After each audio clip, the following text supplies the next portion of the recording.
everybody. Justin Stivers, the Stivers Show, which I'm now calling this. Nice. So we got a name for it. Got a brand for it. Very excited to have with me today Lucinda Kerschensteiner, Executive Director with the Center for Social Change. And if you haven't heard about that, which I am relatively new to hearing about it, it's an amazing, I'm at the space right now and you can see very cool artwork, beautiful space here on Coral Way. And Lucinda's going to tell us all about that. But thank you, Lucinda. Yeah, glad to have thanks you for on. me. And so, normally I like to start with, who you are Sure. and how you got into this. But I think maybe this time we'll start with what is the Center for Social Change, and we'll kind of tee it up that way. Sure. So the Center for Social Change is a gathering space. It's a hub for nonprofits or anyone, whether it's an individual or group or a formal organization that is doing good in the world, here in Miami or anywhere really. So we have about 12,000 square feet of space on Coral Way in a commercial office building, and it includes meeting space, private office space, and co-working space. We're a membership-based organization, so for a very affordable, accessible fee for organizations you can join. Depending on what level of engagement you want or what level of space that you need. If you want a private office, we have private offices available. Or you could join as a coworker and be out in the common area.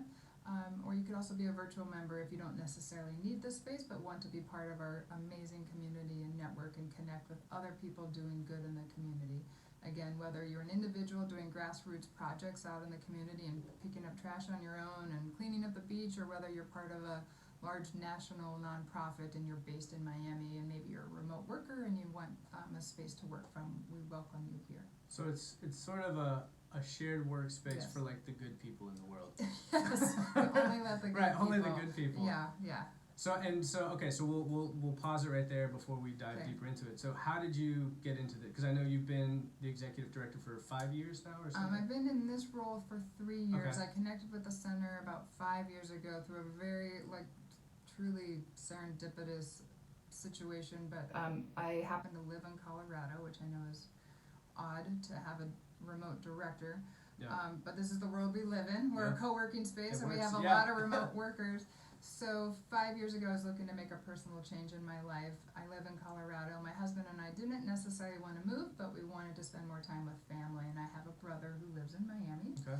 And while I love my brother, it's really about his kids, the cute little nephews. Fair enough. So I was starting to do some research about community work and nonprofit and social entrepreneurship here in Miami. And I did a Google search, just like you did, and found the Center for Social Change. So about 6 years ago, I came in just to meet with the staff, see what they were doing, and started engaging with them on a professional level, doing strategic planning, and really working with them on the program development and strategic planning for the center itself, and that's how I got Did you have experience in that type of role before? Yeah, so my prior to that, I've been in the nonprofit sector about 12 years. Okay. And you may have seen this and you'll appreciate this. 12 years ago, I did an MBA that focused on social entrepreneurship in developing countries. That's awesome. Yeah. So with your Peace Corps, Sure. it really is the Peace Corps is actually a big feeder for the program. So it's at Colorado State University. It's called the Global Social and Sustainable Enterprise Program, which is a mouthful, but I was in the first cohort of that 12 years ago. Oh, wow. And it was a way for me to combine my love for helping people in the world and the business mindset that I have. And so it's an MBA that does that, doing good in the world through business. So that really changed the course of my career and the trajectory of what I wanted to do, and that was 12 years ago. So since doing that degree, I've started a small nonprofit that does work in Africa that supports an organization that's been around for 20 years working with children with disabilities, and I still do some work there. And did some consulting in the nonprofit sector in Colorado, and so that changed the course of my career, more so in the social sector. So at the center here, do you all, because you have that background definitely in nonprofits, so are you all actively looking for nonprofits to join the center, or what's kind of the criteria to get into this club? Yes. So we do have a bit of a vetting process where we look for individuals who are, again, it could be an individual or a formal organization or a group of people like a club or association that has a social mission in place. It can be across the nonprofit sector, community sector. We're agnostic as far as what kind of good you're doing in the world. So we have an application process, and we do some screening through that application process. There are some centers around the country that maybe just do arts and culture organizations. There are other centers that maybe just do children's services, but we are across the board with all nonprofits or community good organizations. Is there anything like this in Miami? There's lots of co-working spaces, sure. you know, but sure. no, nothing specifically for social good or nothing specifically for community-minded individuals. Is this a new-ish concept, or is this kind of like kind of like the workspaces are blowing up all over the place? Right. So shared spaces for nonprofits have been a thing for, I don't know, probably easily 10, 20 years. We actually are part of a professional association, a professional network of other nonprofit shared spaces throughout North America, and I think the current count is about 400 to 500 other centers. Okay. There's different models. They may look different than what we have here at the center, here in Miami, but there's different models, and there's hundreds of them. Yeah, and they all do amazing work. What are some of the big kind of areas that you all see here in Miami? I'm sure there's an overlap between a lot of the different nonprofits and stuff, but is there areas and focuses that you see kind of? Yeah, so I mean, I'm not sure that it's been intentional, but we have attracted a number of environmental conservation organizations recently. Certainly that's specific to Miami and the issues that are being faced here in Miami. Or the Everglades, or? Right. Yeah. Let's see, otherwise we have a lot of youth-based organizations. We have organizations doing work in prison reform. So some of those issues are obviously very specific to Florida or Miami or regional, but then we also have some remote workers who work for like a national nonprofit, and they're based out of here. So it's very diverse, and we do encourage, I mean, to your question of is there overlap?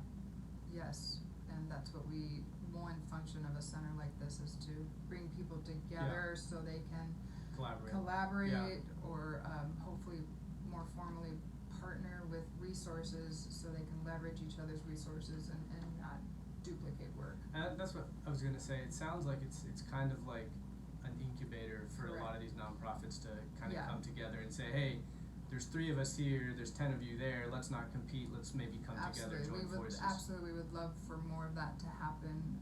We also, a big purpose of the centers is to leverage resources, infrastructure. So by offering the space that we do, all 70 organizations don't need their own printer, they don't need their own Wi-Fi, they don't need to pay for this meeting space we're sitting in. So it really drastically drops their overhead by us having these shared services and shared space.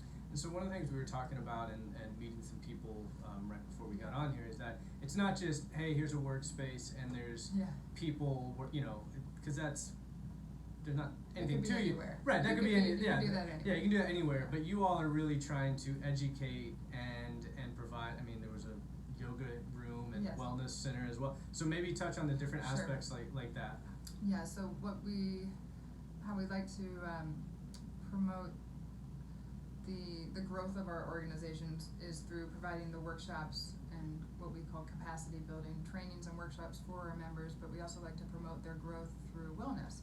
And so we believe wellness is an integral part, of course, of all of our worlds in our life, but especially for nonprofit leaders and staff and team members who are out there trying to be the heroes and save the day and save the world, and burnout can be very high in this sector. So we feel wellness is really important to provide that. So it's integrated, even I think in the design of the space and the I felt much better, right? I was sitting in traffic and I came in, I was like, all right, you take a deep breath, and like the comfort and the people are nice. And then through more formal programming, like our wellness classes. I kind of feel like a jerk in a suit. Everyone's like, oh, it's nice though. Next time, bring your yoga. I know, I gotta bring yoga clothes or something. Have more incense burning when I come. And so, but then, so the wellness is a huge component of Yes. it. You've got kitchens, very. Right. Very community. The space is obviously designed for connecting, not just over a water cooler. Right. It could be over the water Right. cooler, over the coffee. Many co-working spaces have the notorious ping pong tables and the tap room. Yeah. Whether it's beer. So ours is just a I little didn't see different. that. We don't have the ping pong tables. Okay. And we definitely promote coming together Yeah. in whatever space is comfortable and having those spontaneous conversations with people. And one of the things you talked about that we are focusing in on is the grant writing courses. Yeah, so we want to really support whether the organizations are already formally launched or developing to support them in developing their own funds and sustainable funding. So we offer grant writing, a series of grant writing workshops with one of our member organizations who's a professional grant writer, and we have a series of classes that are launching right now. So they're introduction to grant writing, and then more advanced grant writing, and then a more intensive grant writing workshop where you'll truly be working on Mhm. writing a grant that can be submitted to a foundation. So that is often an area, especially for small nonprofits, that Yeah. they're lacking. They don't often have the staff, the skills, the capacity to know how to do that. So we want to be able to give them those hands-on tools. And it sometimes can be a limiting factor to even be able to hire a grant writer. Sure. So the staff has to learn how to do it themselves. Yeah. So we offer that opportunity. And you touched a little bit about holding this space out for events as well. Do you all do a lot with that? Yes, so we have several conference rooms that are available, and the large event, each floor can be used for large events. So the space that we're sitting outside of now, it can be expanded, and so if you are a community group or organization and you wanted to hold maybe your annual fundraiser or a board meeting or a training or a staff training or retreat, this large space can be used as well as the conference rooms can be used. And so how can, what's maybe the best way for people to get involved? Membership, or what are the different options? Yeah, that I would people say can do? come to an event. Okay. Go to our website for social change, the number 4 socialchange.org, and on our event page, you'll see the different types of events that we have coming up. You'll probably see something that will appeal to you, either because we also offer wellness workshops, so Mhm. either on the wellness side or on the nonprofit side of our events. You'll probably see something that you'll enjoy. So first, come to this space. See if you like it. agree, Right, yeah, because come and see it. It's beautiful. Yeah, you just beautiful have to space. come see it. Yeah. You'll meet wonderful people. And for people in Miami, it's very un-Miami, very Yeah, non-Miami. I appreciate Yeah. yeah. And Yeah. I don't know that many people in Miami know about No. all the amazing community organizations that are out there Yeah. working really hard to, whether it's save the environment or support the kids in education. So you'll meet those people here. You also meet individuals who are doing grassroots work, who are working really hard to maybe start something, and they have their own purpose and passion and cause, and you'll get excited Yeah. just talking to them. So with that, I guess maybe a couple, 2 or 3 more questions. But so why do you do it? What kind of what inspires you to do this type Me of work? personally? Yeah, you personally. So I started off actually before getting into nonprofit work. I started doing personal coaching. So I was one of the Okay. first coaches in Colorado. So in my late 20s, so this is in the 90s. In the late 20s, I started a coaching practice, and I was one of the first coaches in the area. And I was coaching individuals in their 40s going through career change. They were laid off. They were struggling with transition, and I really enjoyed that work. But what I've found through the years is I use coaching skills all the time. So while I don't have a formal coaching practice anymore, I like to now and appreciate helping create change, but at a bigger level or the next level up. Mm-hmm. So not only at the individual level, but at the system level and at the group level or community level. So that's what drives me. And at the same time, I get to work with fabulous people. We have an amazing staff here who run the center, and they're very dedicated. So that's what drives me, is like their own growth and their commitment to the community, working with 70 member organizations that are out there doing the work. So I feel like for me, I get access to this great I large would say network. it's a pretty cool thing. I mean, it's Mhm. not just individual level. You Yeah. literally get to be involved in all Yes. the different organizations Yeah. and make change on a much larger level. Yeah, and I get to be part of it or witness it or just somehow be connected to it and watch them do their thing. Yeah. So what's next for the center? Do you guys have Good plans, or questions. where No, where do you go appreciate from you here? asking. It's a big question. So we lease our space. Our lease will be up in a few years, and that's just the facts that our lease will be up, and we'll be figuring that out in a few years from now.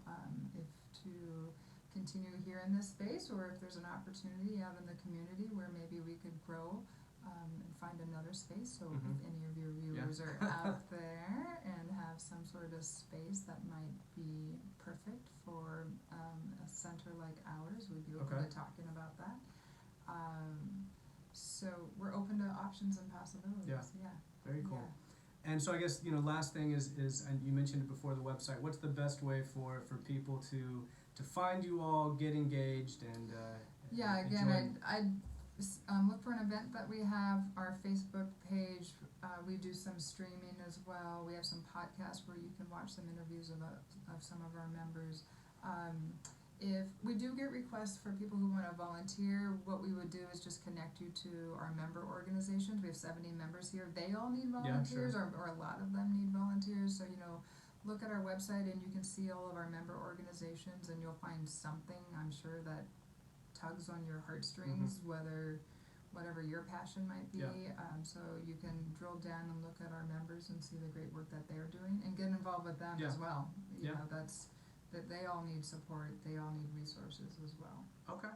Very cool, Lucinda. Thank you so much. Thank It's you. been fun, and guys, check out the center. What's the address? 2103 Coral Way? Correct. Yeah, 2103 Coral Way. Check it out. Beautiful center, and hope you guys are able to take you. advantage of this great resource here in Miami. And talk to you guys soon. Great. Bye.